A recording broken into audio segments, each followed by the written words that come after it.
বাড়ি নেত্রকোনা জেলার সদর উপজেলার নিউ টাউন এলাকায়। তো ওনার আরও একটি ঘটনা দিয়ে মূলত আজকের 136তম এপিসোড শুরু করতে যাচ্ছি। তো ঘটনাটি ওনার নানু মরহুমা মোসাম্মাত আসমা খাতুনের কাছ থেকে উনি শুনেছেন। ওনার নানুর বাবা ভারতের বিহার রাজ্যের সরন জেলার ছাপড়া শহরের অধিবাসী ছিলেন, যার নাম ছিল মরহুম নবী মোহাম্মদ। উনি 1981 সালে মারা গিয়েছিলেন।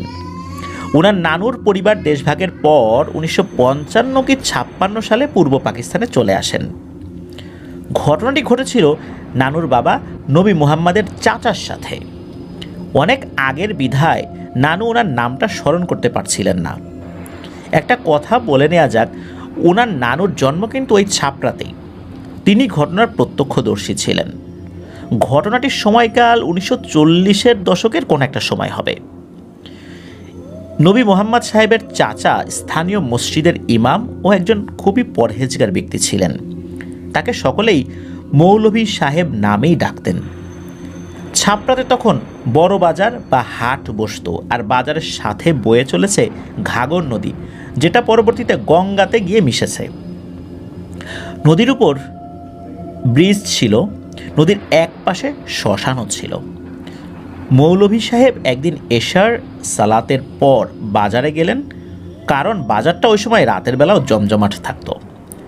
বাজার করে বাড়িতে যেতে তার বেশ রাত হয়ে গিয়েছিল, আর তাকে ওই নদীর ব্রিজটা পার হয়েই বাড়ি যেতে হবে। উনি একাই যাচ্ছিলেন, আশেপাশে অন্য কোনো লোকজন ছিল না। উনি যখন ব্রিজের উপর উঠলেন তখন নিচ থেকে মনে হচ্ছে কথাবার্তার আওয়াজ আসছে। অবশ্য কথাবার্তার আওয়াজ আসাটা স্বাভাবিক ছিল, ওই সময়ে শুকনোর মৌসুম ছিল। ওই ব্রিজের নিচে বা ওই নদীতে পানি ছিল না, চারদিকে বালুময় ছিল, কিছু কিছু জায়গায় পানি জমেছিল। উনি ওই কথাবার্তার আওয়াজ শুনে ব্রিজ থেকে নিচের দিকে তাকালেন। চাঁদের আলো কিন্তু ভালোই ছিল ওই দিন আর কি, বা ওই রাত্রে। তো উনি যখন নিচ দিকে তাকিয়েছেন, তাকিয়ে দেখলেন যে 4টা কুচকুচে কালো অবয়ব দেখা যাচ্ছে।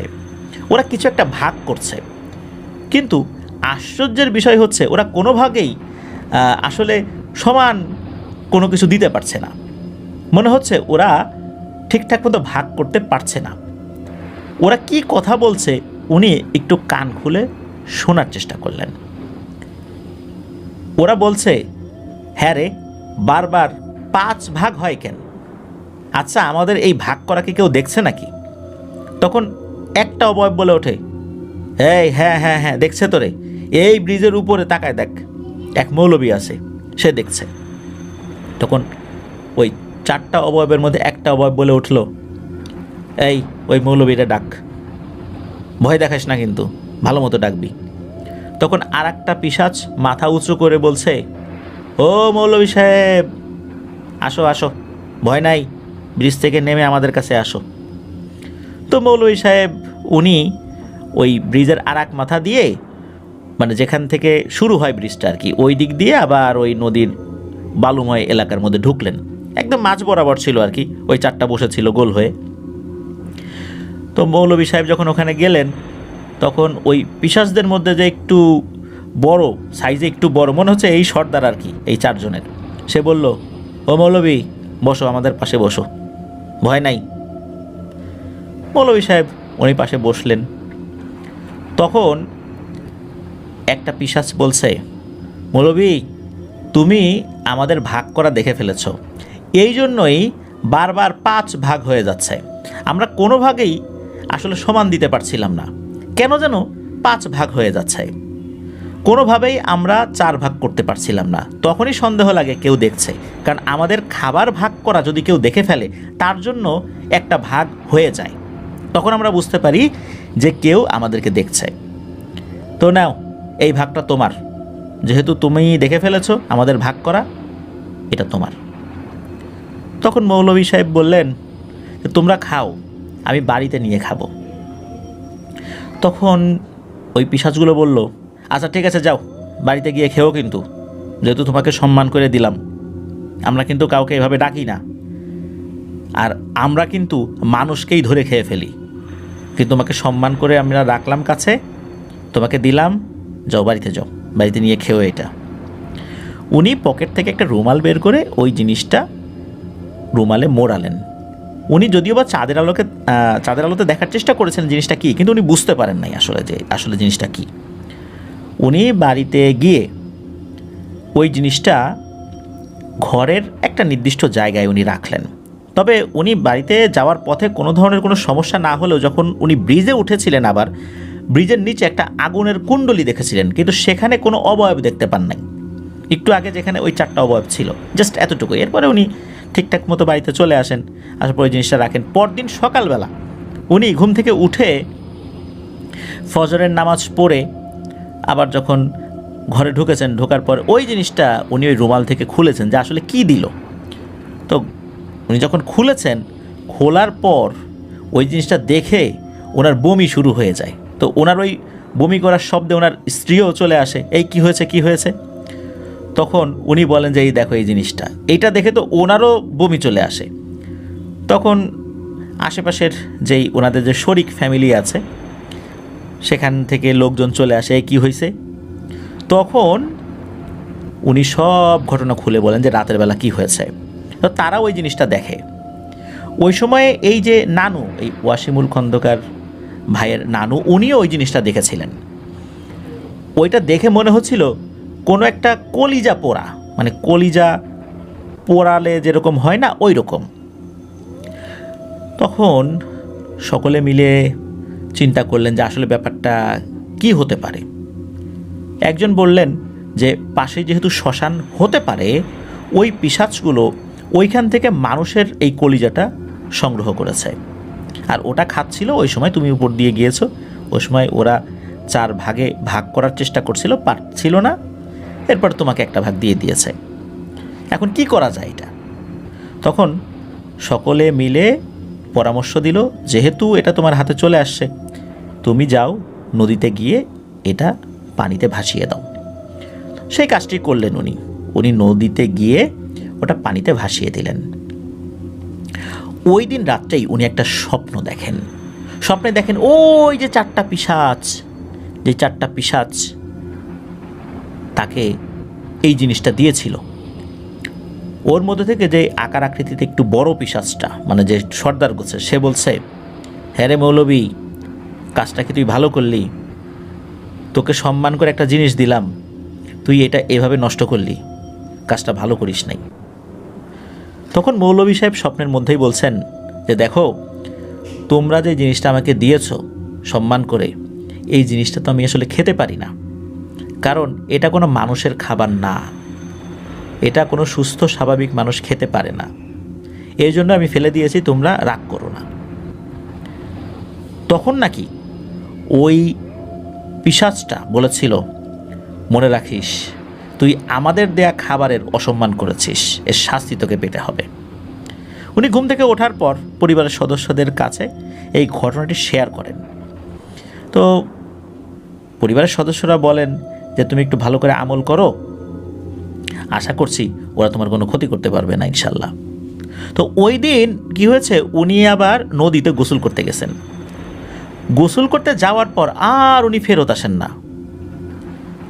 ওনার দেরি দেখে পরিবারের সদস্যরা নদীর কাছে গিয়েছে, কিন্তু না, ওনাকে কোথাও দেখা যাচ্ছে না। তবে হ্যাঁ, উনি যে কাপড়টা, নদীর একটা ঘাট যেখানে সাধারণত মানুষ গোসল করে বা ওই সাইড দিয়েই নদীতে নামে, ওখান দিয়ে নেমে গোসল করে, ওখানে ওনার কাপড় দেখা যাচ্ছিল। তার মানে বোঝা যাচ্ছে যে উনি এইখানে কাপড় রেখে নিচে নেমেছিলেন, কিন্তু আর ওঠেন নাই। অনেক খোঁজাখুঁজি হয়েছিল, কিন্তু না, তাকে আর কোথাও পাওয়া যায়নি। তো পাওয়া যায়ই নাই, তার লাশও পাওয়া যায় নাই। উনি এভাবেই রহস্যময়ভাবে উধাও হয়ে যান। অনেক চেষ্টা করা হয়েছিল তার সন্ধান জানার জন্য, কিন্তু কেউ কিচ্ছুটি বলতে পারেনি তার কি হয়েছে। সে ডুবে মারা গিয়েছে, না পিশাচগুলো তাকে নিয়ে গেছে, কোথায় আছে, কিভাবে আছে, কেউ কিচ্ছু বলতে পারেনি। ধারণা করা হয় যে তাকে ওই পিশাচগুলোই নিয়ে গেছে, কিন্তু কোথায় নিয়েছে, কিভাবে নিয়েছে, কোথায় আছে, না আছে, জীবিত আছে না মৃত আছে, কেউ বলতে পারেনি। এভাবেই উনি পৃথিবী থেকে চিরতরে নিখোঁজ হয়ে যান। আজ পর্যন্ত ওনার কোনো হদিস পাওয়া যায়নি। যদিও বা সেটা বহু আগের ঘটনা, আজ থেকে প্রায় ৮০-৮৫ বছর আগের ঘটনা। ওনার কথা তো অনেকেই ভুলেই গিয়েছেন পরিবারের সদস্যরা, কিন্তু পরিবারের সদস্যরাও কিন্তু কম চেষ্টা করেননি তার সন্ধান জানার জন্য, কিন্তু প্রতিবারই ব্যর্থ হয়েছেন। প্রিয় লিসেনার্স, এই ধরনের ঘটনার ক্ষেত্রে আমরা দেখি যে লাশ পাওয়া যায়, লাশ পাওয়ার পরে মনে হলো যে এইমাত্র তাকে হত্যা করা হয়েছে, পেটে কোনো পানি নাই বা ৩-৪ দিন পানির নিচে থাকার পর শরীর যেভাবে ফ্যাকাশে হয়ে যায় সেমনটাও না।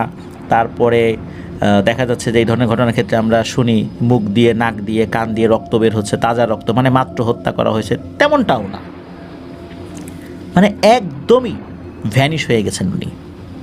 আসলে ওনার সাথে কি হয়েছিল তা আল্লাহ মাহমুদই ভালো জানেন, আমরা কেউই সে বিষয়ে আর হয়তো বা জানতে পারবো না।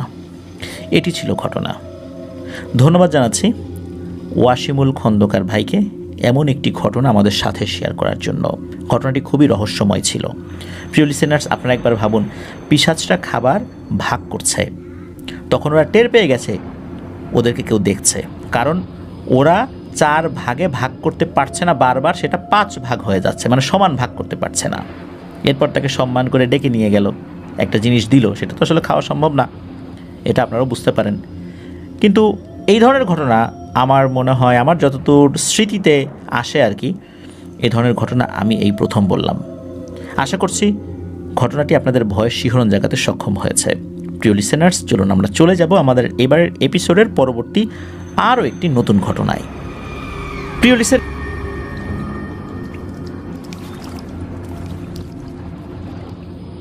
লিসেনার্স, আফনান দ্য হরর ওয়ার্ল্ডে কিন্তু এমন অনেক শ্রোতা রয়েছেন যারা কওমি মাদ্রাসায় লেখাপড়া করেন।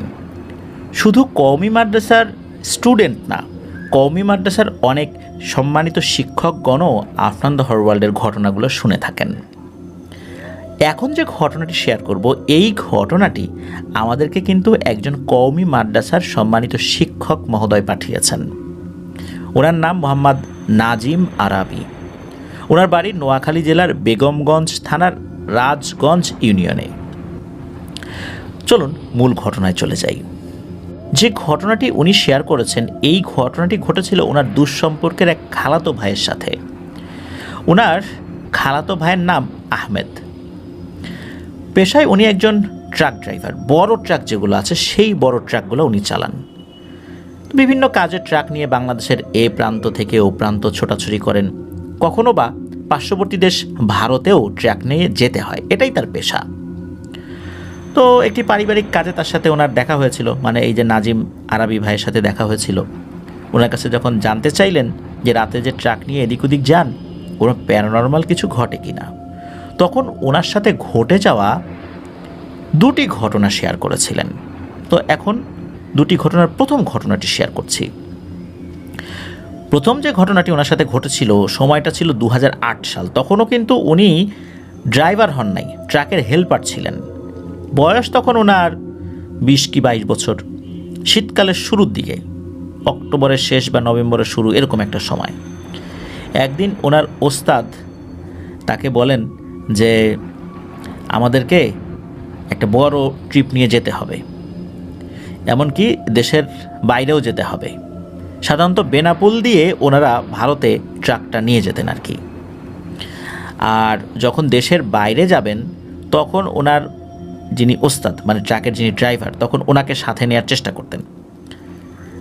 মাঝে মাঝে যেহেতু যেতে হবে দেশের বাইরে, তো এই যে ট্রাকের যিনি ড্রাইভার, ওনাকে আবার ওই ট্রাকের মালিক বলেছিল যে উনি এখন এমন একটা কোম্পানির সাথে চুক্তি করেছেন, সেই চুক্তি অনুযায়ী মাঝে মাঝেই বেনাপোল দিয়ে ট্রাকটা নিয়ে কলকাতার দিকে যেতে হবে। তো এখন উনি যে এত দূর যাবেন, এত লং ডিস্টেন্সে বা দেশের বাইরে কিন্তু উনি সাধারণত এর আগে যান নাই। এখন যেহেতু মাঝামাঝি লেভেলে আসলে যেই দূরত্ব আমরা যেটা বলি, এরকম দূরত্বে তো উনি ট্রাক চালিয়েছেন। উনি চিন্তা করলেন যে আমার সাথে ছেলেটা আছে আহমেদ, ওরে যদি একটু ড্রাইভিংটা শিখিয়ে দেই তাহলে ও আমার একটু হেল্প করলো আর কি। এই কারণে ওনার ওস্তাদ আহমেদ ভাইকে বলেছিলেন যে তোকে আমি আস্তে আস্তে ড্রাইভিংটা শিখিয়ে দেব, একটু মনোযোগ দিয়ে একটু দেখার চেষ্টা করবি, বোঝার চেষ্টা করবি, তাহলে তুই অল্প সময়ের মধ্যে ড্রাইভিংটা শিখে ফেলবি। আর এমনিতে তো আমার সাথে থাকতে থাকতে তো যতটুকু সম্ভব শিখেছিসই। তো এ কথা শোনার পর আহমেদ ভাই খুশি হন যে হ্যাঁ ঠিক আছে, অনেক সময় ওস্তাদরা শুরুর দিকে শেখাতে চান না, আস্তে আস্তে আস্তে আস্তে শেখান, একবারে শিখাই দিলে আবার অনেক সময় চলে যায়, আর একটা জায়গায় চলে যায়। এই জন্য অনেক সময় ওস্তাদরা এই বিষয়টাতে একটু গড়িমসি করেন শেখাতে আর কি। তো যাই হোক, অল্প কয়েকদিন পর ওই ট্রাক যেই কোম্পানির সাথে, মানে ট্রাকের মালিক যেই কোম্পানির সাথে চুক্তি করেছিলেন, তো সেই কোম্পানি থেকে ট্রাকের মালিককে জানানো হয় এই গ্যাস সংক্রান্ত কিছু ম্যাটেরিয়ালস আর কি, এই সংক্রান্ত কিছু ম্যাটেরিয়ালস নিয়ে ইন্ডিয়াতে যেতে হবে। আর ইন্ডিয়াতে গেলে ওখানে 15 থেকে 20 দিন থাকা লাগতে পারে, এরকম করে বলে দিয়েছিলেন। আর ওনাদের পাসপোর্ট আগে থেকে করা ছিল। ট্রাকের যিনি মালিক উনি ওই ট্রাক ড্রাইভার এবং হেল্পারের পাসপোর্টটা করিয়ে দিয়েছিলেন আর কি। তো কয়েকদিনের মধ্যেই জানিয়ে দেওয়া হয় যে কোন দিন তারা যাবেন। তো ওই সময় যখন চলে আসে, ওনারা বিকালের দিকে ঢাকা থেকে রওনা হন। তো ওনারা যাবেন হচ্ছে পাটুরিয়া ঘাট দিয়ে, পাটুরিয়া দিয়ে দৌলতদিয়া হয়ে রাজবাড়ির উপর দিয়ে যশোর দিয়ে বেনাপোল যাবেন আর কি, এরকমই আর কি চিন্তা করেছেন, মাওয়া দিয়ে যান নাই। তো ওনারা যখন উথুলি বাস স্ট্যান্ড পার হয়ে পাটুরিয়া ঘাট যেদিকে গেল, ওইদিকে আর একটা রাস্তা ঢুকে গেছে, আর সোজা হচ্ছে আরিচা ঘাটের দিকে আর একটা রাস্তা চলে গেছে।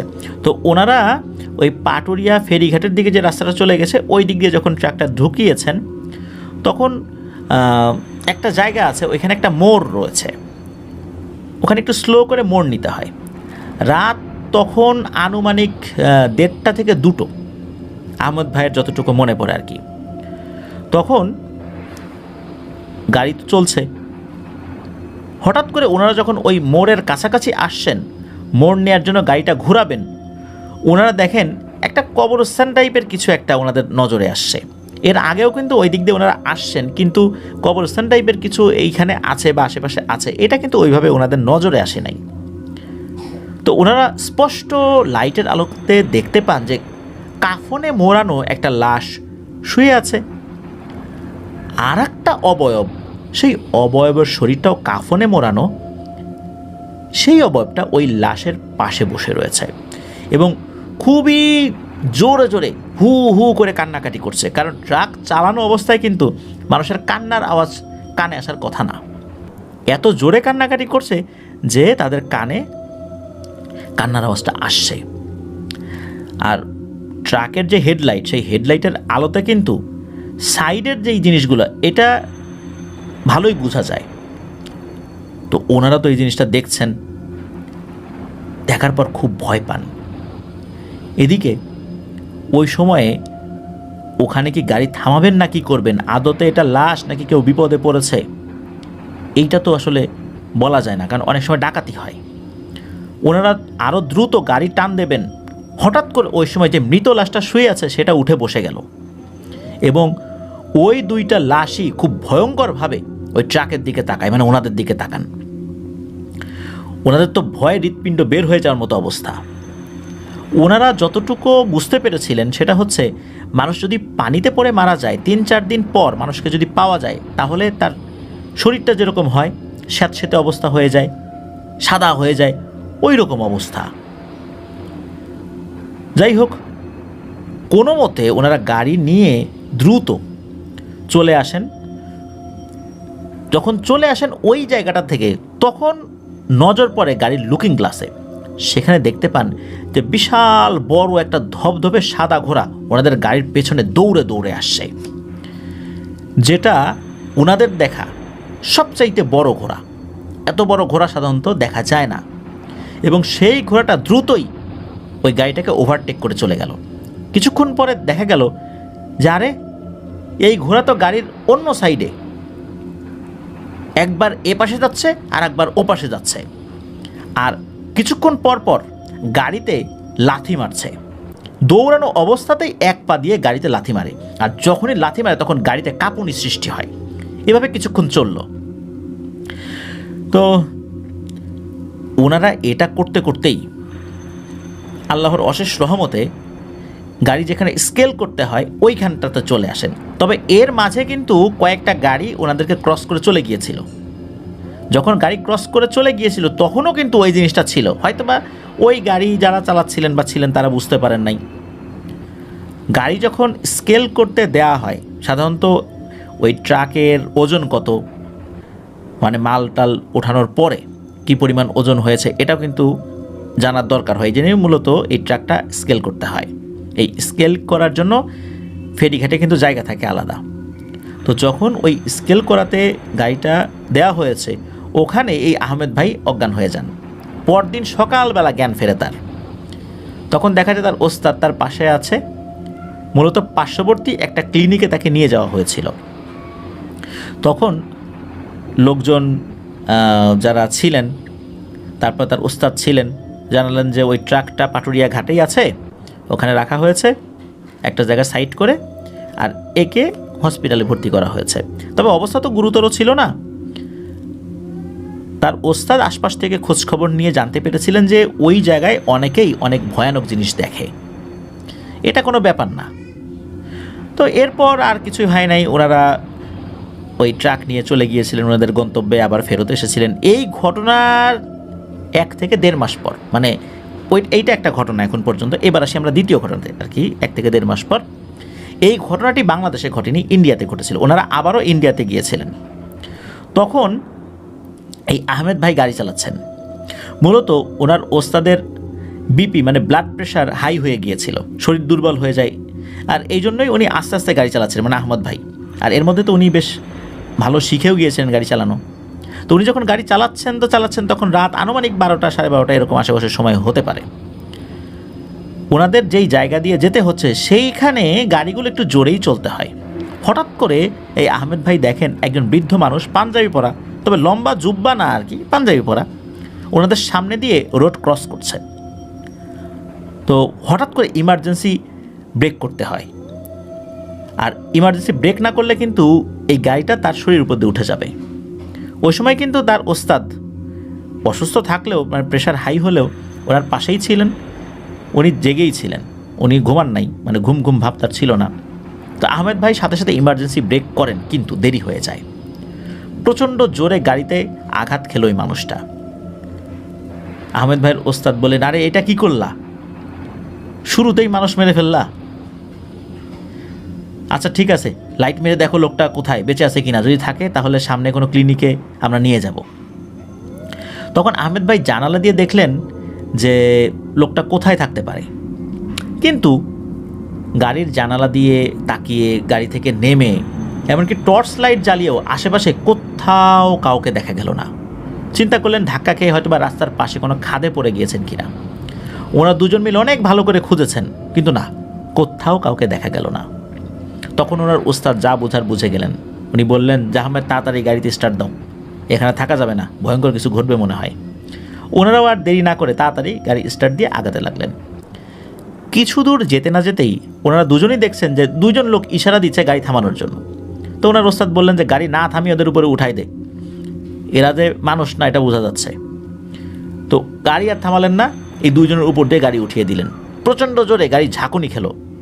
তো ওনারা ভাবলেন যে নিশ্চিত এই 2জন লোকের মৃত্যু হয়েছে। এদিকে আহমেদ ভাই তো হাত কাঁপতে লাগলো। অল্প সময়ের মধ্যেই 3জনকে ট্রাকে পিষে দিয়েছেন। এরপর ওনার ওস্তাদ বললেন, আহমেদ তুই ড্রাইভিং সিট থেকে সর, আমি চালাবো। তখন ওস্তাদ স্টিয়ারিংয়ে বসলেন, সামনে চলতে লাগলেন। অল্প কিছু দূর যাওয়ার পর একটা চেকপোস্ট পড়ে। তো ওই চেকপোস্টে যাওয়ার পর ওখানে থাকা যেই সিকিউরিটি যারা দায়িত্বে ছিলেন আর কি, তাদেরকে ওনারা জানালেন যে 2জন লোক ডাকাতি করার উদ্দেশ্যে গাড়ি থামাতে চেয়েছিল, কিন্তু ওনারা না থামিয়ে চলে আসেন। এখন ওনারা আইনের আশ্রয় চান। এখন কথা হলো যে কেন এটা বললেন, কারণ বিদেশের মাটিতে পরবর্তীতে যদি জানা যায় বা কোনোভাবে খবর হয়ে যায় এই ট্রাকটা চাপা দিয়েছে, তাহলে কিন্তু ওনাদের বড় ধরনের বিপদ হতে পারে। আর আসলেই কি ওনারা 2জন মানুষকে চাপা দিয়েছিলেন, নাকি ওরা আসলে অশরীরী ছিল, এটাও কিন্তু একটা দেখার বিষয়। তো যাই হোক, তখন ওই যে যারা সিকিউরিটিতে ছিলেন, বিএসএফ সদস্যরাও ছিলেন, পুলিশরাও ছিল। তো বিএসএফ সদস্যরা তাদেরকে একটা টোকেন দেয়। টোকেন বলতে কি, একটা চেকপোস্ট থেকে টোকেন একটা যদি দেয়, পরবর্তী চেকপোস্টে ওই টোকেনটা দেখাতে হয়, তাহলে আবার তারা ছেড়ে দেয়। এটা একটা নিয়ম আর কি, যারা এইভাবে গাড়ি চালান তারা জানেন আর কি। তো ওনারা পরবর্তীতে আরেকটা জায়গায় গিয়ে আরেকটা চেকপোস্টে সেই টোকেনটা দেখালেন, তারপরে তাদেরকেও এই বিষয়ে কিছু জানালেন। তখন তারা দুজন পুলিশকে এই বিষয়টা তৎক্ষণাৎ অবগত করলেন, তাদেরকে কিছুক্ষণ অপেক্ষা করতে বললেন। মোটামুটি আধা ঘন্টার মধ্যে খবর আসলো যে না, ওই জায়গাতে কোনো ধরনের কোনো দুর্ঘটনা ঘটে নাই, কেউ মারাও যায় নাই, কিচ্ছু হয় নাই। খুবই রহস্যজনক ব্যাপার, অথচ ওখানে এই টাইপের একটা ঘটনা ঘটল।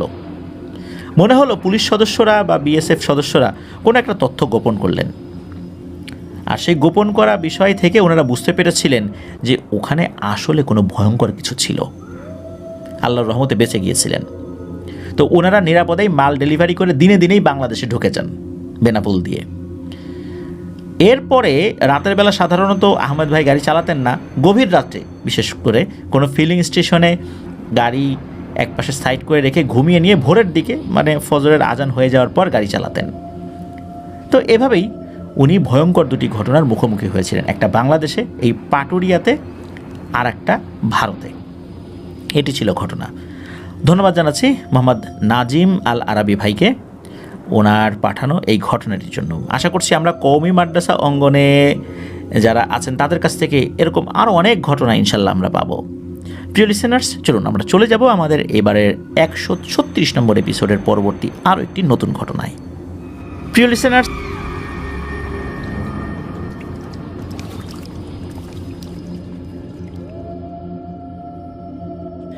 লিসেনার্স, এখন যে ঘটনাটি আপনাদের সাথে শেয়ার করব, এই ঘটনাটি আমাদেরকে যিনি পাঠিয়েছেন তার নাম নাজরিন সুলতানা মিষ্টি।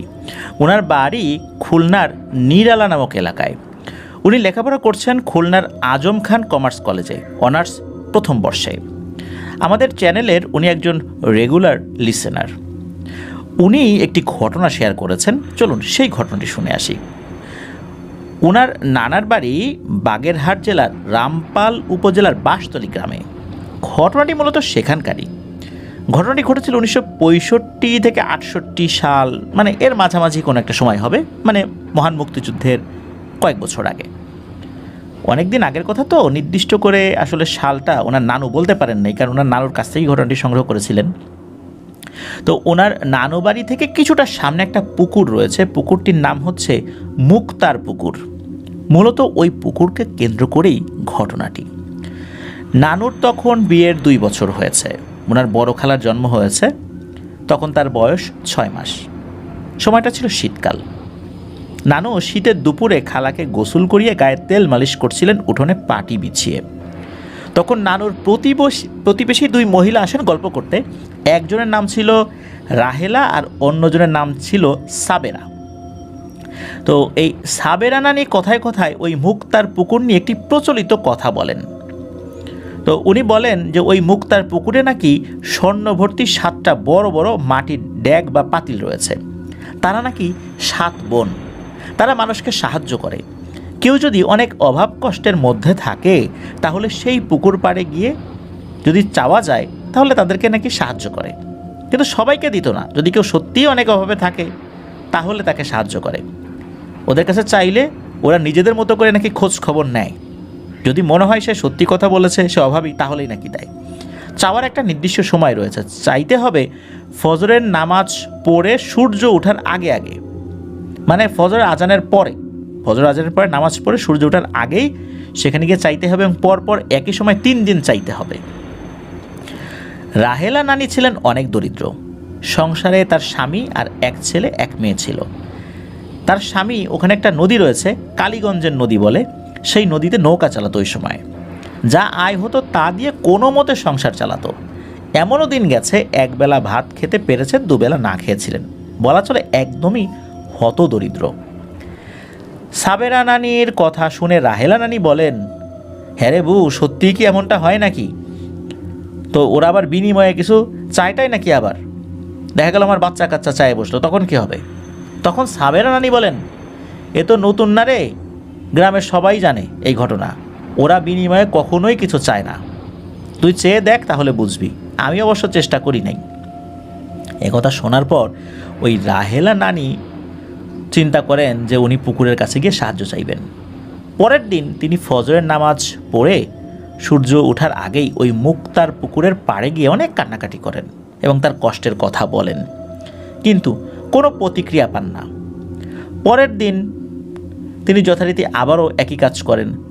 তৃতীয় দিন অনেক আকুতি করে সাহায্য চাইতে থাকেন, একটু বেশি সময় নিয়ে। সাহায্য চাইতে চাইতে একদম সূর্য উঠে যায়। সেদিন রাত্রে তিনি যখন ঘুমান, স্বপ্নে দেখেন গায়েবীভাবে একসাথে একাধিক কণ্ঠস্বর তাকে বলছে, আমরা কাল রাত্রে তোর বাড়িতে আসব তোকে সাহায্য করতে, কিন্তু খবরদার একবারের বেশি ড্যাক থেকে কিছু নিতে পারবি না। প্রথম ড্যাক থেকে এক মুঠে যা উঠবে তাই নিতে পারবি এবং এই কথা কাউকে বলবি না। পরের দিন তিনি রাত্রে খাওয়া দাওয়া শেষ করে অধীর আগ্রহে অপেক্ষা করতে থাকেন, কিন্তু ড্যাগ আর আসে না। পরবর্তীতে তিনি ঘুমিয়ে পড়েন। চিন্তা করেছেন হয়তো বা দুঃস্বপ্ন দেখেছেন, কারণ সারাদিন এটা নিয়েই তো উনি চিন্তা করেন, এই জন্য হয়তো বা দুঃস্বপ্ন দেখেছেন। রাত আনুমানিক 2টো কি 3টা হবে, মানে একদম গভীর রাত। গ্রামে রাত 2-3টা মানে তো অনেক রাত, বুঝতেই পারছেন প্রিয় লিসেনার্স। হঠাৎ করে তাদের দরজায় কয়েকবার টোকা দেওয়ার আওয়াজ হয়। রাহেলা রানী তখন গভীর ঘুমে আচ্ছন্ন ছিলেন। এদিকে এই টোকার আওয়াজে তার স্বামী জহিরুদ্দিন তার ঘুম ভেঙে যায়। উনি গিয়ে দরজা খোলেন।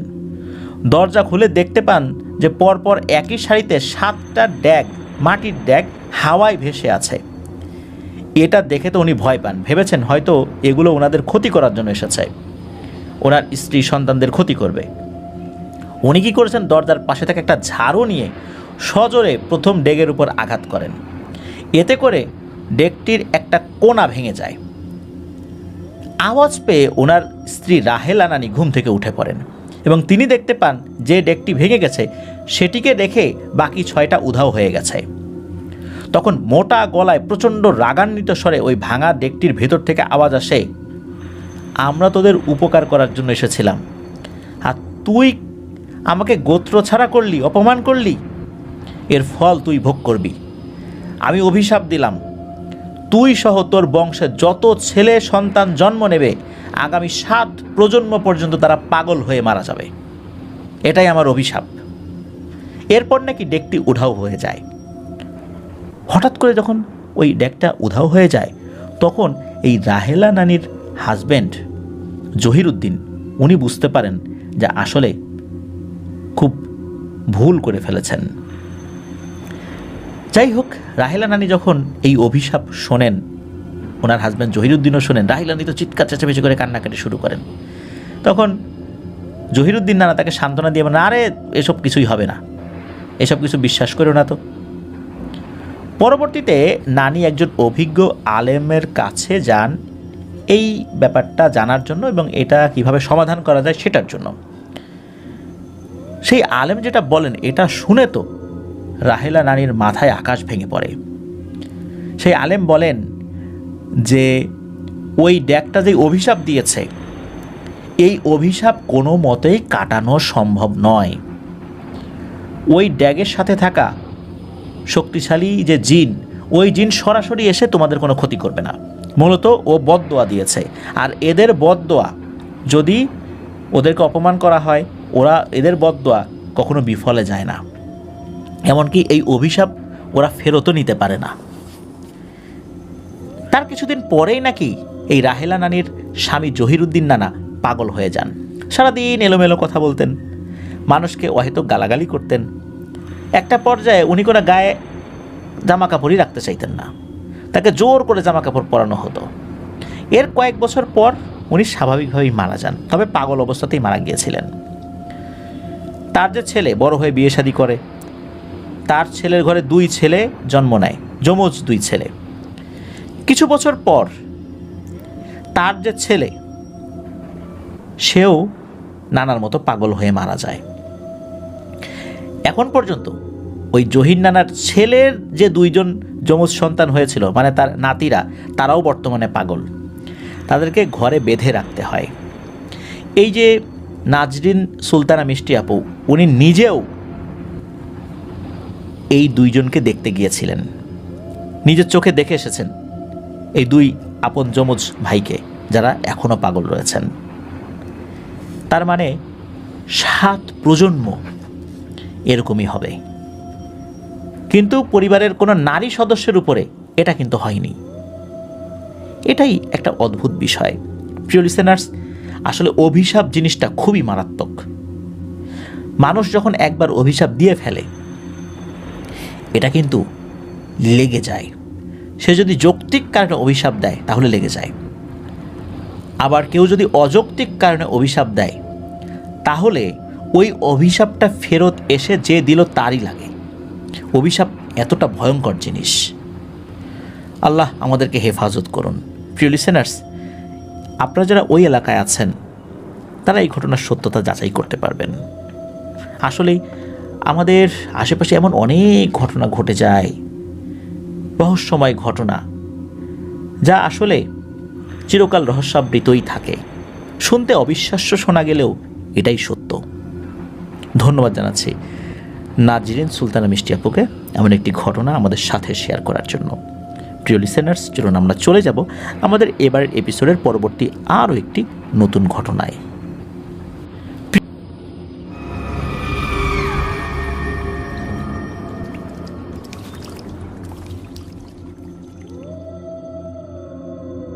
প্রিয় লিসেনার্স, এখন যে ঘটনাটি আপনাদের সাথে শেয়ার করব, এই ঘটনাটি আমাদেরকে যিনি পাঠিয়েছেন উনি একজন রেমিটেন্স যোদ্ধা ভাই। উনি জানিয়েছেন দীর্ঘ ডিউটি করার পর উনি ওনার রুমে ফিরে কানে হেডফোন লাগিয়ে আফরান দ্য ওয়ার্ল্ডের ঘটনা শুনতে শুনতে ঘুমিয়ে পড়েন, আর এটা ওনার অভ্যাসে পরিণত হয়েছে। প্রিয় লিসেনার্স, যেই ভাই এবং বোনেরা রেমিটেন্স যোদ্ধা হিসাবে দেশের বাইরে রয়েছেন, ওনারা কতটা কষ্ট করেন এটা নিজের চোখে না দেখলে কিন্তু বিশ্বাস করার উপায় নাই। আল্লাহ আমাকে কয়েকবার দেশের বাইরে যাওয়ার সুযোগ করে দিয়েছেন, বিশেষ করে সৌদি আরবে। সেখানে যাওয়ার পর আমি দেখেছি যে কতটা কষ্ট তাদেরকে করতে হয়। আর এই কষ্ট করার পর শরীরটা তো একদম ক্লান্ত হয়ে যায়। এই ক্লান্ত শরীরে আসলে ঘটনা রেকর্ড করে পাঠানো বা লিখে পাঠানো খুবই কষ্টকর। তারপরেও আপনারা আফরান দ্য হরর ওয়ার্ল্ডকে ভালোবেসে এই সময়টা বের করে আফরান দ্য হরর ওয়ার্ল্ডের অগ্রযাত্রাকে আরও এগিয়ে নিয়ে যেতে যে সহায়তা করছেন, আমরা তার জন্য খুবই খুবই কৃতজ্ঞতা জানাচ্ছি। আপনাদের সুস্থতা কামনা করছি। আল্লাহ আপনাদেরকে ওই বিদেশের মাটিতে যত ধরনের বিপদ আপদ থেকে হেফাজতে রাখুন, সেই সাথে আফরান দ্য হরর ওয়ার্ল্ডের সকল লিসেনারকেও আল্লাহ তাআলা ভালো রাখুন। প্রিয় লিসেনার্স, আমাদের এই ঘটনাটি যিনি পাঠিয়েছেন তার নাম ওয়াদুদুল ইসলাম। এই ওয়াদুদুল ইসলাম ভাই হবিগঞ্জের বাহুবলে ওনার বাড়ি। উনি বর্তমানে সংযুক্ত আরব আমিরাতের আজমান শহরে রয়েছেন। ঘটনাটি মূলত হবিগঞ্জের বাহুবলের একটি গ্রামেই ঘটেছিল 2017 সালের ফেব্রুয়ারি মাসের কোনো একটা তারিখে। গ্রামের নামটি লিখলে অনেকেই চিনে ফেলবেন, কারণ গ্রামটি বাহুবলের মধ্যে বিশাল বড় একটি গ্রাম, সবাই এটিকে এক নামেই চেনে। ঘটনাস্থলে একটি প্রাইমারি স্কুল থাকার কারণে মূলত উনি নামটি শেয়ার করেননি। হয়তোবা এলাকার লোকদের মধ্যে একটা আতঙ্ক সৃষ্টি হতে পারে এই জন্য। আর ঘটনাটি একটি খেজুর গাছকে কেন্দ্র করে, মূলত একটা বট গাছের মধ্যে খেজুর গাছ হয়েছে, এটাকে কেন্দ্র করে। ওই গ্রামে ওনার ফুপু বাড়ি হওয়ায় ঘটনাটি উনি ওনার ফুপুর মুখ থেকেই সংগ্রহ করেছেন। জায়গাটি ভয়ঙ্কর হওয়ার কারণে সন্ধ্যার পর মূলত এই গাছের আশপাশ দিয়ে খুব জরুরি কোনো কারণ ছাড়া কেউ আসা যাওয়া করে না।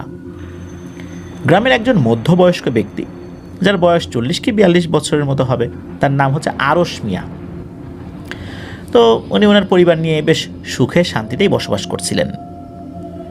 মধ্যবিত্ত পরিবার। ওনার ছিল এক ছেলে এবং 2 মেয়ে। ফেব্রুয়ারি মাসে ওনাদের ওই দিকটাতে মূলত খাল বিলগুলো শুকিয়ে যায়, তাই এই সময়ে প্রায় সবাই মাছ ধরার জন্য বিলে যায়, পানি কমে যায়, এই জন্য মাছও পাওয়া যায় বেশ। আরশ মিয়া সারাদিন শাকসবজির খেতে সময় দিতেন, ওইগুলি বাজারে বিক্রি করতেন। সন্ধ্যার আগেই বাড়িতে ফিরে কিছুটা সময় বিশ্রাম নিয়ে আবার বিলে মাছ ধরার জন্য বন্ধুবান্ধব নিয়ে রওনা হতেন। এতে করে খুব ভালোই যাচ্ছিল আরশ মিয়ার।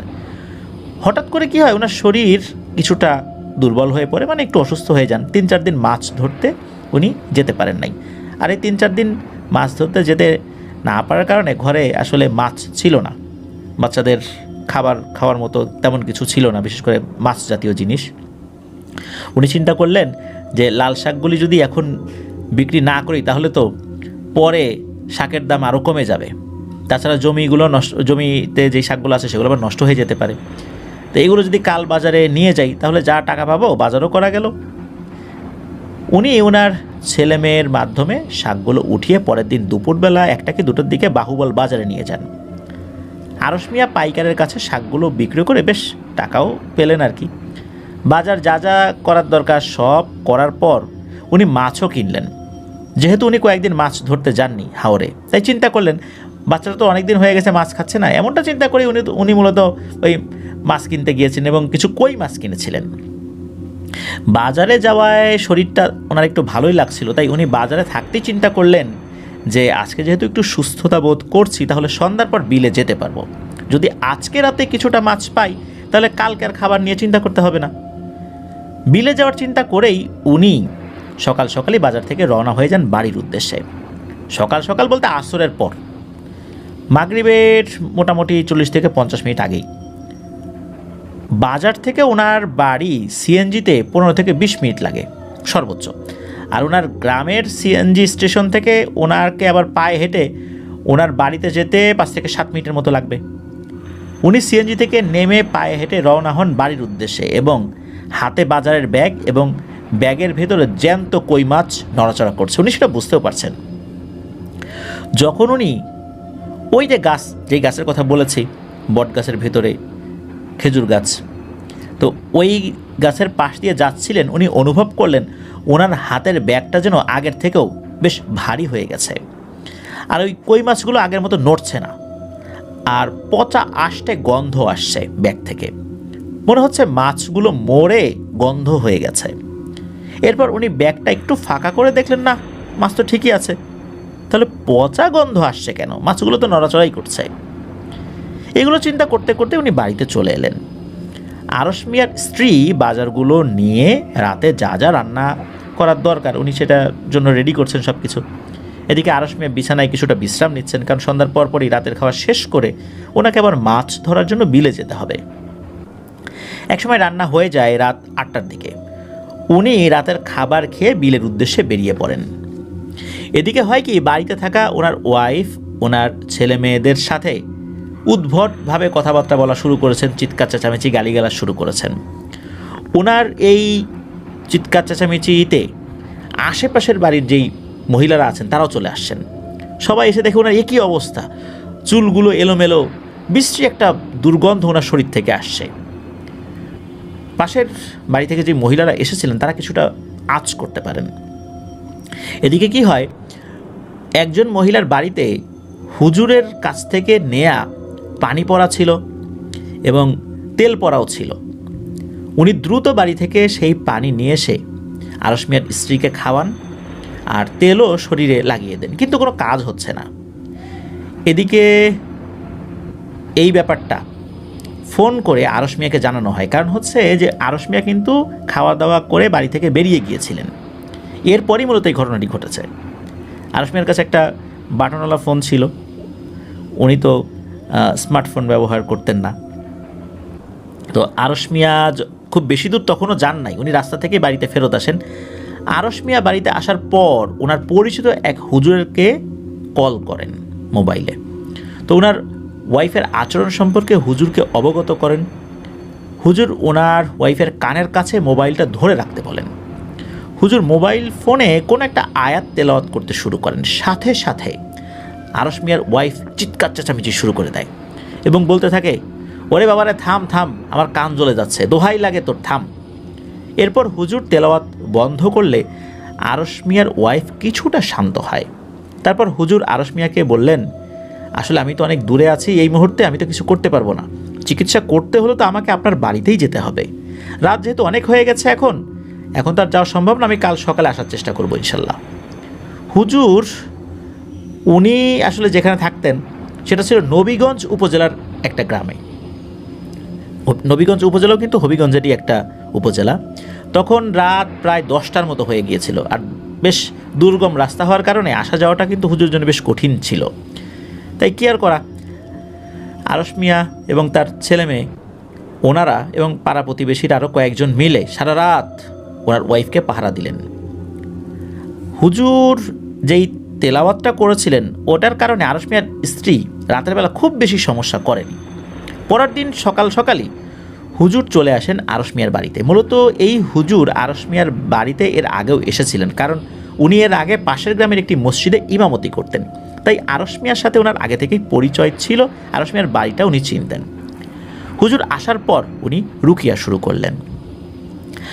আরশ মিয়ার স্ত্রীর এই কনিষ্ঠা আঙ্গুলি, যেটাকে আমরা কেনি আঙ্গুলি বলি বা কেনি আঙ্গুল বলি, এই কনিষ্ঠা আঙ্গুলে চাপ দিয়ে ধরলেন এবং কোনো কিছুতে আগুন জ্বালিয়ে সেটার ধোঁয়া আরশ মিয়ার ওয়াইফের নাকের সামনে যখন রেখেছেন, অল্প সময়ের মধ্যেই আরশ মিয়ার স্ত্রী লাফ দিয়ে বিছানার উপরে উঠে বসলেন এবং বললেন, এই হুজুর, আমাকে কেন বিরক্ত করছিস? তুই এখানে কেন আসছিস? ভালো কথা, ভালোই ভালোই চলে যা, নাইলে কিন্তু তোর অবস্থা এমন করবো যে তোর লাশও কেউ খুঁজে পাবে না। হুজুর বললেন, তুই এই নিরীহ মেয়েটাকে কেন কষ্ট দিচ্ছিস? এই মহিলা তোর কি ক্ষতি করেছে? তুই আল্লাহর সৃষ্টি হয়ে আরেকটি সৃষ্টিকে বিনা কারণে কষ্ট দিয়ে যাচ্ছিস। এই কথা শুনে আরশ মিয়ার ওয়াইফের শরীরের ভেতরে থাকা জিনটি বলল, ও একা একাই মাছ খাবে, আমার সামনে দিয়ে নিয়ে যাচ্ছে, আমাকে কি 4-5টা মাছ দিতে পারতো না? এই মেয়ের জামাই তো জানে যে আমি এখানে থাকি, তারপরও কেন মাছ দিয়ে গেল না? আমি এই মাছের ব্যাগের ভেতরে এই বাড়িতে আসছি। আমি মূলত আসছিলাম এদের সবাইকে মেরে ফেলতে, কিন্তু এই মহিলার আমার ভালো লাগছে, তাই আমি ওর শরীরে আসর করছি। এরপর হুজুর এবং ওই জিন দুইজনের মধ্যে বেশ কথা কাটাকাটি হয়। কথা কাটাকাটির এক পর্যায়ে জিনটি রাজি হয় চলে যেতে, কিন্তু কয়েকটা শর্ত মানতে হবে। শর্তগুলো ছিল, আরশ মিয়াকে একটি গরু জবাই করে এতিম মিসকিনদের খাওয়াতে হবে, আর ওই জিনটাকে 40 কেজি মাছ দিতে হবে। আরশ মিয়ার আর্থিক অবস্থা কিন্তু এত ভালো না যে একটি গরু জবাই করে এতিম মিসকিনদেরকে খাওয়াবেন, তারপর আবার 40 কেজি মাছ কিনে দিবেন। তো হুজুর এতে রাজি হন নাই। হুজুর আরেকটু ছোট কোনো কিছু দেওয়ার জন্য ওই জিনটাকে রাজি করাবেন। তখনও যখন রাজি হচ্ছে না, তখন হুজুর ওই জিনটাকে বন্দি করার পরিকল্পনা করেন। জিনটা যখন বুঝতে পারে তাকে বন্দি করা হবে, তখনই আরশ মিয়ার ওয়াইফের শরীর থেকে বেরিয়ে যায়। আরশ মিয়ার ওয়াইফের শরীর থেকে বেরিয়ে যাওয়ায় হুজুরও কিছু করতে পারেন নাই। তখন কিন্তু সবার চিন্তা বেড়ে গেল, যেহেতু এই জিনটা চলে গেল, শর্তের বিষয়ে চূড়ান্ত কোনো ফয়সালা হলো না, তাকে বন্দিও করা গেল না, এই জিনটা কখন কি ক্ষতি করে বসে, এই চিন্তায় কিন্তু সকলেরই মাথা ব্যথা শুরু হয়ে যায়। এদিকে হুজুর আরশ মিয়ার বাড়িটাকে খুব ভালো করে বন্ধ করে দিয়ে যান। বেশ কিছুদিন ভালোই চলছিল সব কিছু।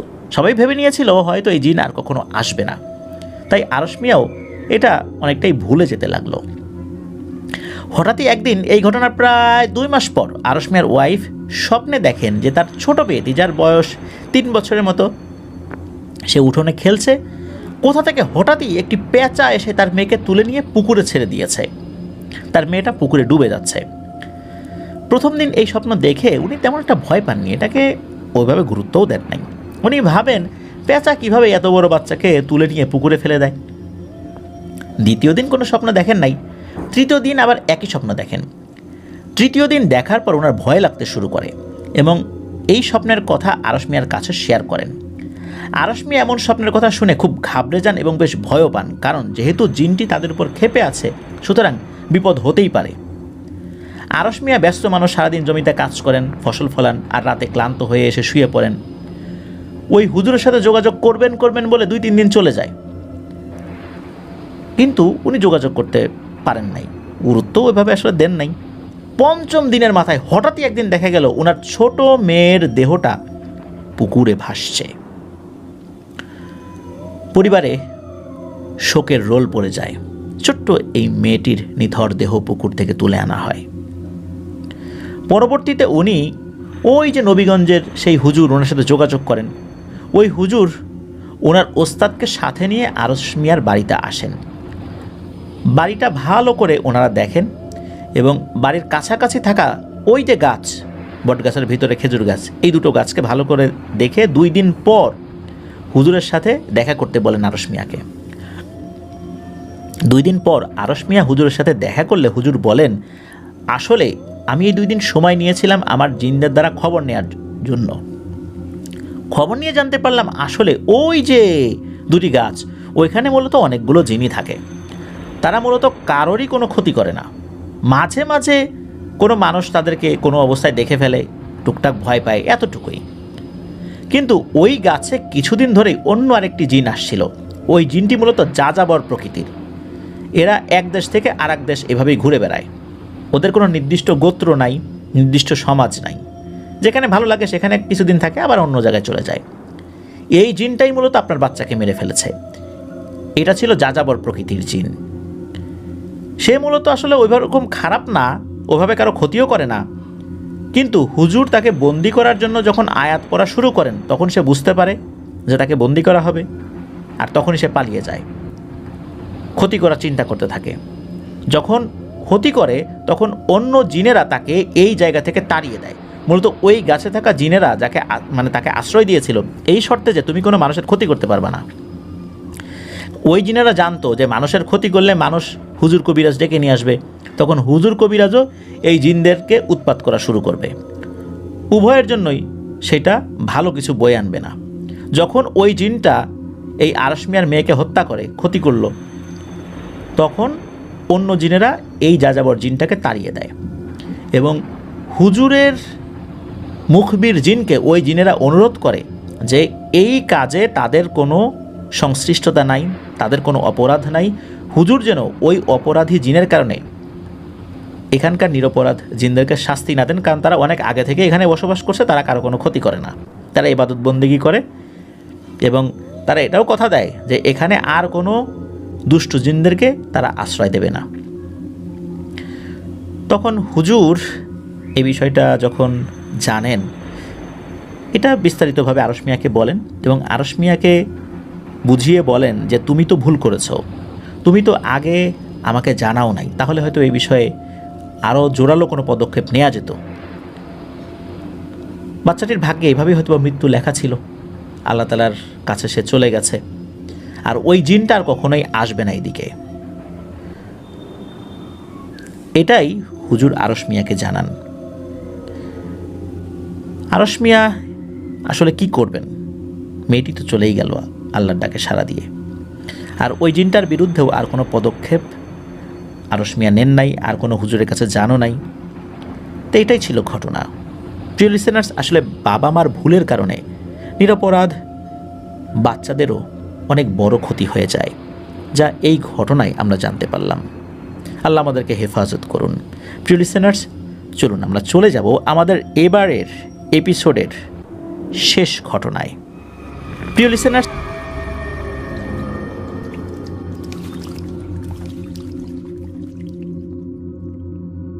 স্বাগতম জানাচ্ছি প্রিয় লিসেনার্স আমাদের এবারের 136 নম্বর এপিসোডের পঞ্চম এবং শেষ ঘটনায়। বলেছিলাম আজকের এপিসোডটা আমরা একটু ছোট করেই করব, কারণ আগামীকাল বেশ বড় একটি এপিসোড আসতে যাচ্ছে। প্রিয় লিসেনার্স, এখন যে ঘটনাটি শেয়ার করব, এই ঘটনাটি আমাদেরকে যিনি পাঠিয়েছেন উনি একজন সেনা সদস্য। ওনার নাম সেলিম রেজা। উনি বর্তমানে খাগড়াছড়ির গুইমারা উপজেলাতে কর্মরত রয়েছেন। ওনার বাড়ি রাজশাহী জেলার দুর্গাপুর উপজেলার গোপালপুর গ্রামে। চলুন মূল ঘটনাতে চলে যাই।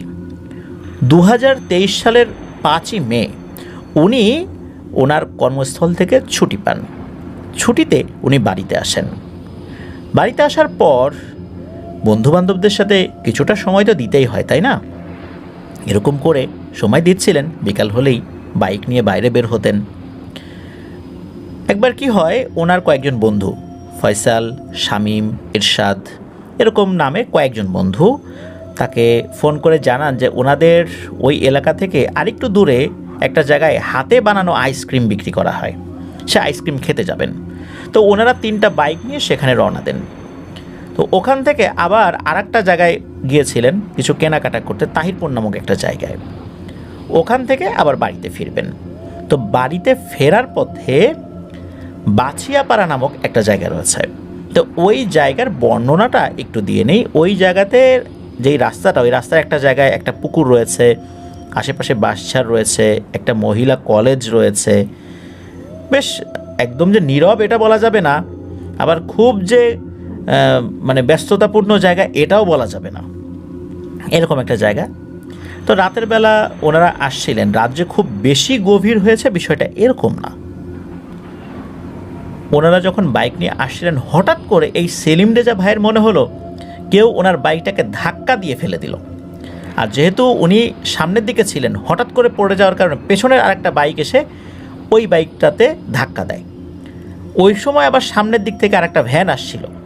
মানে সব মিলে একটা ত্রিমুখী সংঘর্ষের মতো অবস্থা। তবে সবার তেমন কোনো ক্ষতি না হলেও বাইকের কিছু ক্ষতি হয়। আর মূল যে ক্ষতিটা হয়েছিল সেটা হলো সেলিম রেজা ভাইয়ের। ওনার পায়ের যে প্যাটেলা, একটা ছোট্ট হাড়, এই হাড়টা খুব বাজেভাবে ভেঙে যায়। উনি ওখান থেকে দ্রুত একটা জায়গায় যখন আসেন, একটা ক্লিনিকে আসার পর এক্স রে করানো হয়, তখন এইটা দেখা যায় যেহেতু উনি একজন সেনাবাহিনীর সদস্য, এই জন্য সেনাবাহিনীর কোনো হসপিটাল ছাড়া, বিশেষ করে সিএমএইচ যেটা বলা হয়, কম্বাইন্ড মিলিটারি হসপিটাল, তো এই সিএমএইচ হসপিটাল ছাড়া অন্য অন্য জায়গায় ওনাদের কিন্তু ভর্তি হওয়ার ক্ষেত্রে কিছু কঠোর নিয়মকানুন রয়েছে। উনি যেহেতু খুব বাজেভাবে দুর্ঘটনায় পতিত হয়েছেন, এই কারণে উনি সাথে সাথে ওনার অধিনায়ককে এই বিষয়টি ফোনের মাধ্যমে অবহিত করেন। অধিনায়ক তখন তাকে বলেন যে তুমি রাজশাহী সিএমএইচে যাও। পরিবার থেকে একটি মাইক্রোবাস ভাড়া করে ওনাকে নিয়ে রাজশাহী সিএমএইচে যাওয়া হচ্ছিল। ইতিমধ্যে ওনার অধিনায়ক আবার বলেন যে রাজশাহী সিএমএইচটা তো বেশি বড় না, ওখানে ট্রিটমেন্ট কেমন হবে তা তো জানি না, তুমি এক কাজ করো, তুমি বগুড়া সিএমএইচে চলে যাও। তখন আবার মাইক্রো ঘুরিয়ে উনি বগুড়া সিএমএইচে চলে আসেন। 5ই মে উনি ছুটিতে আসলেও দুর্ঘটনাটি ঘটেছিল মে মাসের 11 তারিখে। সিএমএইচে ওনার পরীক্ষা নিরীক্ষা করা হয়, সিদ্ধান্ত নেওয়া হয় ওনার এই প্যাটেলাতে অপারেশন করতে হবে। ওনার অপারেশন হয়েছিল 17ই মে। উনি যখন ওনার কর্মস্থলে এই বিষয়টি অবগত করেন, কর্মস্থল থেকে তাকে চিকিৎসাজনিত ছুটি দেওয়া হয়। অপারেশনের পর ওনাকে 28 দিনের ছুটি মঞ্জুর করা হয়। উনি এরপরে বাড়িতে আসেন। পুরো পা তো প্লাস্টিক, মানে এটাকে প্লাস্টার করা আর কি, হাঁটাচলা তো বন্ধ একদমই। প্লাস্টার পা নিয়ে তো আর হাঁটাচলা করা যায় না। জরুরি প্রয়োজনে এখান থেকে ওখানে ক্র্যাচে ভর করে আসা যাওয়া করছিলেন উনি। এখন ওই জায়গাতে দুর্ঘটনা আসলে যে কোনো অস্বাভাবিক কারণে হয়েছে এটা ওনার শুরুর দিকে মাথায় আসেনি। এমনিতে হতে পারে, তবে ওনার ভাষ্য অনুযায়ী হঠাৎ করে ওইখানে আসার পর ওনার মনে হলো যে ওনার মধ্যে যেন কী একটা পরিবর্তন হলো। হঠাৎ করে ওনার মাথায় একটা চক্কর দিল, তারপর মনে হলো বাইকটাকেও ধাক্কা দিল। ওনার এক বন্ধু এসে ওনাকে জানালেন যে ওই জায়গায় নাকি প্রায়শই দুর্ঘটনা ঘটে। ব্যাপারটা ওনার কাছে খুব রহস্যজনক ঠেকল। ওনাদেরই একটা গ্রাম সম্পর্কের চাচা রয়েছেন যিনি প্যারানর্মাল রিলেটেড বিভিন্ন চিকিৎসা জানতেন। ওনার কাছে যখন বিষয়টা জানানো হলো তখন উনি বললেন, হ্যাঁ, ওই কাছাকাছি একটা জায়গায় একটা গাছ রয়েছে যেই গাছে অনেকগুলো জিন থাকে, আর এই জিনগুলোর মধ্যে সবচাইতে প্রবীণ যে জিন, সেই জিনটার সাথে তার বেশ ভালো সম্পর্ক রয়েছে। তিনি তার কাছেই এই বিষয়টি জানতে চাইবেন আসলে ব্যাপারটি কী। সেই চাচা উনি ওই জিনটার সাথে যোগাযোগ করেছিলেন। সেই জিনটা একটা অদ্ভুত রকমের তথ্য জানায়। সেই জিনটি জানায় যে তাদের এখানেই থাকা একটা জিন, তার আপন ছোট ভাই একটা দুর্ঘটনায় মারা যায়। আর এই দুর্ঘটনাটা ঘটেছিল ঠিক যেই জায়গায় এই সেলিম রেজা ভাইয়ের বাইক মানে অ্যাক্সিডেন্ট করেছিল, ঠিক সেই জায়গায়। ওই জিনটা নাকি রাস্তা পার হচ্ছিল, বয়সও ছোট ছিল জিনটা। ওই সময় একটা বাইকের ধাক্কায় নাকি ওই জিনটা মারা যায়। এরপর থেকে ওই যেই বড় ভাই জিন, সে একটা প্রতিজ্ঞা করে যখন সে ওই রাস্তা পার হবে তখন যদি কোনো বাইক চলে আসে সেই বাইকটাকে ধাক্কা মেরে ফেলে দেবে। মূলত মাসে কয়েকবার ওই বড় ভাই জিনটা ওই রাস্তা ক্রস করে, ওই সময় যদি কোনো বাইককে সে দেখতে পায়, সে নিশ্চিত ধাক্কা দিয়ে ফেলে দেবেই। এইটা তাকে জানানো হয়। মূলত ওই সময়ে সে রাস্তা পার হচ্ছিল, সেলিম রেজা ভাই উনি বাইক নিয়ে যাচ্ছিলেন, তার সাথে আরও দুটো বাইক ছিল ওইখানে। এই কারণেই মূলত এই রহস্যময় দুর্ঘটনাগুলো ঘটে থাকে। এই বিষয়টা যখন উনি জানলেন, এরপর সেই আঙ্কেলকে অনুরোধ করেন যে এইভাবে তো চলতে দেওয়া যায় না, এটার একটা সমাধান তো করার দরকার।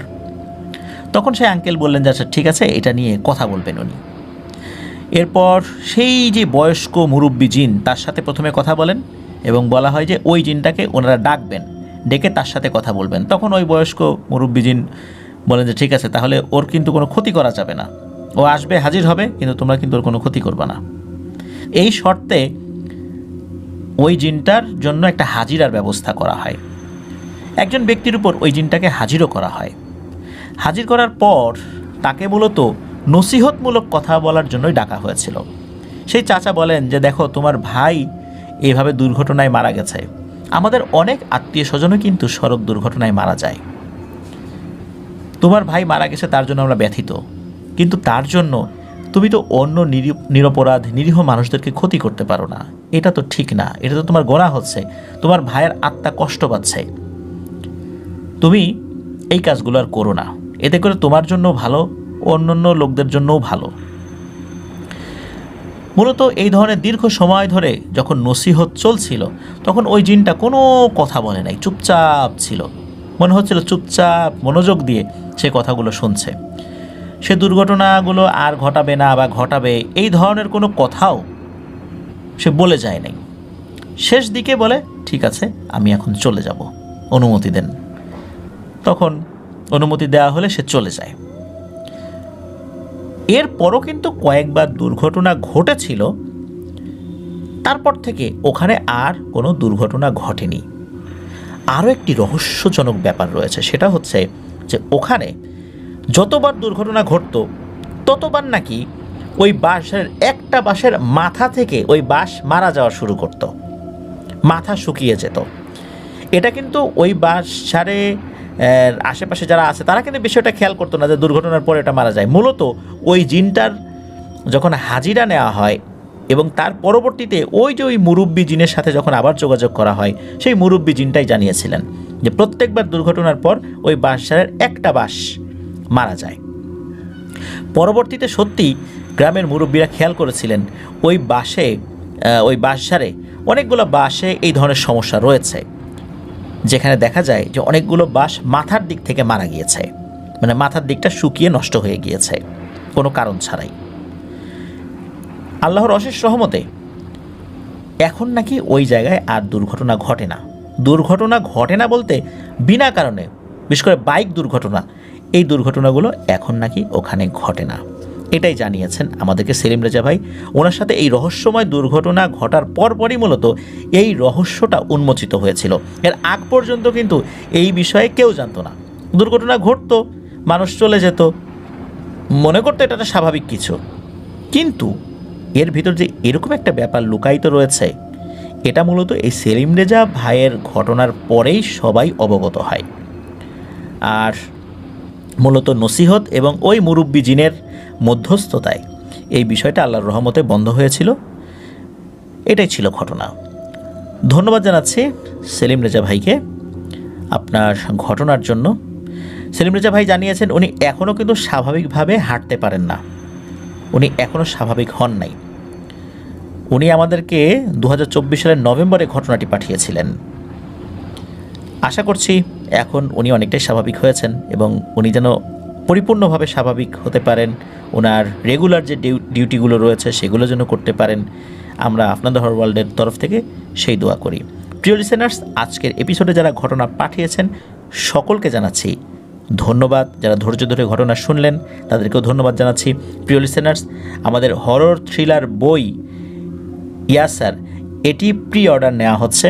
প্রি অর্ডারের লিঙ্কটা সহ আমরা পোস্ট করব। আপনারা রকমারিতে এই বইটি প্রি অর্ডার করতে পারবেন। এবারের বইটির মূল্য অনেকটাই কম ধরা হয়েছে, সকলের নাগালের মধ্যে, যার কারণে আশা করছি অনেকেই বইটি সংগ্রহ করতে পারবেন। প্রিয় লিসেনার্স, ইয়াসার এই হরর থ্রিলারটি আশা করছি এক নিঃশ্বাসে বলতে এক বসায় ইনশাল্লাহ শেষ করতে পারবেন এবং দারুণ এক অনুভূতি আপনাদেরকে এই বইটি ইনশাল্লাহ এনে দেবে। বইটি সংগ্রহ করার অনুরোধ করছি। বইটি প্রকাশে যারা আমাদেরকে সহযোগিতা করেছেন, আদিল, বদরুজ্জামান, রাকিব, অর্জন আর সৌমিত্র রয়ের কথা কি বলবো, সে তো আছেই, আর ঘটনাটি সংগ্রহ করে দিয়েছিলেন মাহিদ। সকলকে ধন্যবাদ জানাচ্ছি। প্রান্ত প্রকাশন থেকে বইটি প্রকাশিত হয়েছে। প্রিয় লিসেনার্স, আজকের এপিসোড এখানে শেষ করছি। সবাই ভালো থাকবেন, সুস্থ থাকবেন। আগামীকাল রক্ত সম্রাট আল্ট্রা এপিসোড শোনার আমন্ত্রণ জানাচ্ছি।